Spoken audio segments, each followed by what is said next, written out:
जाऊया पुढच्या बातमीकडे। गणेश नाईक यांच्या बालेकिल्ल्यामध्ये उपमुख्यमंत्री एकनाथ शिंदेंनी रोड शो काढला आणि यावेळी झालेल्या सभेत शिंदेंनी गणेश नाईकांना टोला हाणला। आपला अजेंडा हा विकासाचा आहे, त्यांचा स्वार्थाचा आहे अशा शब्दांमध्ये शिंदेंनी नाईकांवर निशाणा साधलाय। काही विशिष्ट लोकांची मक्तेदारी मोडून काढायची आहे असा इशारा शिंदेंनी दिला।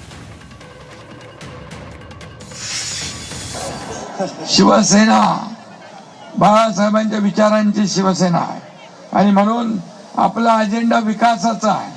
त्यांचा अजेंडा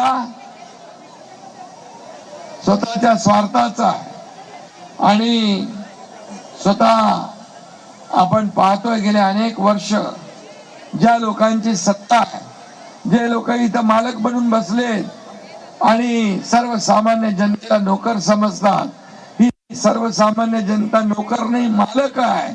आपण सेवक आहोत आणि म्हणून हा मालकी हक्काचा जो काय आहे मक्तेदारी ही आपल्याला बदलायची आहे, परिवर्तन घडवायचं आहे, नव्या मुंबईत नवीन बदल घडवायचा आहे।